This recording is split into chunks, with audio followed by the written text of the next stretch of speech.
Hi guys, how are you all? Welcome to my channel Kalyani Woody vlogs. ఈరోజు అయితే నేను మీషోలో అండ్ ఇన్స్టాగ్రామ్లో మోస్ట్ ట్రెండింగ్ శారీ అయితే రివ్యూ చేయబోతున్నాను ఫ్రెండ్స్. దాన్ని మీతో షేర్ చేసుకుంటున్నాను. చూడండి, చాలా అంటే చాలా బాగా వచ్చింది ఈ శారీ అయితే. నేను అస్సలు ఎక్స్పెక్ట్ చేయలేదు ఇంత బాగా వస్తుందని. అయితే ఈ జిమ్మిచూ శారీస్ అయితే చాలా వైరల్ అవుతున్నాయి కదా బయట. దీన్ని ఇప్పుడు మనం మీషోలో కూడా అవైలబుల్గా ఉంది. చాలా తక్కువ ప్రైస్లోనే వస్తుంది ఇన్స్టాగ్రామ్ కన్నా.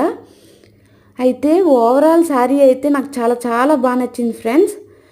దీనిలో చాలా కలర్స్ అయితే అవైలబుల్గా ఉన్నాయి. నేను ఆనియన్ పింక్ అయితే ఆర్డర్ చేశాను. దీని బ్లౌజ్ పార్ట్ కూడా చాలా బాగా ఇచ్చారు ఫ్రెండ్స్, గ్రాండ్ వర్క్తో. నాకైతే బాగా నచ్చింది ఈ శారీ అయితే. మీకు ఎవరికైనా నచ్చినట్టయితే కోడ్ డిస్క్రిప్షన్లో ఇస్తాను, ఒకసారి చెక్ చేయండి. అండ్ ఇలాంటి వీడియోస్ కోసం కామెంట్ కూడా చేయండి. Thanks for watching and please subscribe to my channel Kalyani woody.